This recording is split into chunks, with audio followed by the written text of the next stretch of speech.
بسم الله والصلاة والسلام على سيدنا محمد عليه أفضل الصلاة والسلام. كل يوم ناكل بطاطس مقلية، بطاطس مهروسة لما العيال زهقت. بجد العيال جابوا آخرهم لما كل يوم ناكل بطاطس، هي لا مقلية لا مسلوقة، مفيش تجديد. والفراخ غالية واللحمة غالية والسمك غالي، وكمان ما ينفعش كل يوم ناكل لحمة أو فراخ على طول. طبعا الأسعار نار، وانتوا شايفين الدنيا واصلة لغاية فين. كل اللي انا عملته ان انا جبت 3 4 بطاطسات على حسب الكميه وعلى حسب عدد الافراد اللي عندك، وقطعتها زي الشيبسي بس اتخن سيكه. بص انا عامله لك موريها لك ازاي اتخن سيكه، يعني مش ان انت اكنك هتعملي صينيه بطاطس، لا، ولا شيبسي، لا، بين البنين، يعني يا دوبك نص سنتي كده يعتبر. وبعد كده غسلتها وزي الفل، وبعد كده نزلتها في زيت شويه بشويه كده، اقليهم بقى في الطريقه المعتاده بس كده. وبعد كده هنطلعهم، طبعا تقلبي فيهم لان دي طبعا مش بطاطس رفيعه، فتبقى هي كبيره شويه. تقلبي فيهم كده وتطلعيهم، هي طبعا مش هتبقى ناشفه قوي ومش هتبقى طريه قوي، واخده بالك؟ يعني مش شيبسي، ومش ان هي تبقى زي البطاطس اللي هي ايه الصوابع. بعد كده يا ست الكل طلعيها بقى كده من الزيت. وبعد كده هنحضر حاجه فظيعه جدا هنعملها بيها. عايزه اقول لك ان هي الطريقه دي بجد عجبت بنتي جدا، بتقولي يا ماما اعملها لنا في المدرسه، يا ماما والنبي اعملها لي بكره. والله العظيم انا جت بالليل بعد ما اكلنا بيها، جت بالليل تقولي يا ماما والنبي يا ماما قومي اعملي لنا تاني منها. قلت لها والله يا ماما ما عنديش ولا بطاطس، ما عنديش بطاطس تاني. فبصراحه هتعجب العيال قوي. هنا بقى هنعمل خلطه كده، نجيب طبق ونحط ايه بقى؟ كمون، فلفل اسود، توم باودر، بصل باودر، بابريكا، وكمان هنحط ملح طبعا. تمام يا ست الكل، تمام.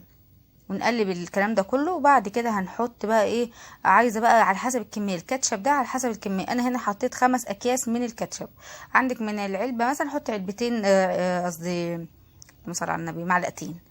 هنا بقى خلاص حطيت 5 اكياس اهو يا جماعه، وريتكم ان انا حطيت 5 اكياس بالشكل ده. وبعد كده ليمونتين، الليمونتين دول بيني وبينكم انا واخداهم من سلفتي. ما كانش عندي ليمون، بس انا مش هوقف نفسي، لازم اتصرف. عملت ايه؟ رحت شفت عند سلفتي ادتني ليمونتين، الله يبارك لها. فضحت نفسي على النت. المهم، قلبي بقى تقليبه حلوه كده يا ست الكل. وعايزه تحطي شطه مفيش مشكله. هنا بقى انا بدوق الطعم بقى اللي هي ايه، المزازه مع الليمون مع الكاتشب المسكر كده. عايزه اقولك حاجه تالته خالص بصراحه. هنا بقى خلاص خلصت كل الكميه دي يا جماعه، كانت من 4 بطاطسات زي ما انتم شايفين. هنا بقى كنت نسيت، كنت لسه هنزل عليه الخلطه، بس في خطوه اساسيه تانية معانا. هنا بقى بصلايه، ويستحسن ان هي تكون بصلايه من الاحمر، قطعتها شرايح رفيعه جدا. وكمان بقدونس، الورق بتاع البقدونس، وكميه من البطاطس، من البصل، يعني بصلايه حلوه كده، ومثلا شويه من البقدونس على حسب بقى براحتك. وبعد كده نزلت الخليط الجميل ده، وقلبي بقى يا ست الكل، وقلبهم في بعض كده، واعملي بقى منهم سندوتشات في عيش بلدي، عيش شامي، عيش فينو.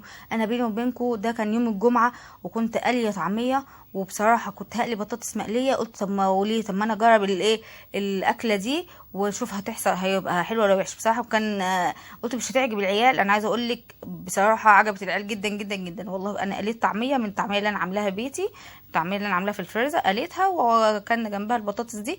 فظيعه فظيعه بجد، عجبت العيال ومشبعه وطعمها جنن جنن. والبقدونس مع البصل كده الاحمر كده، مع الكاتشب والبطاطس والليمون، مدي طعم خطير في حته ثالثه خالص. بالف هنا وشفا. ما تنسيش بقى بلايك حلو منك يا ست الكل.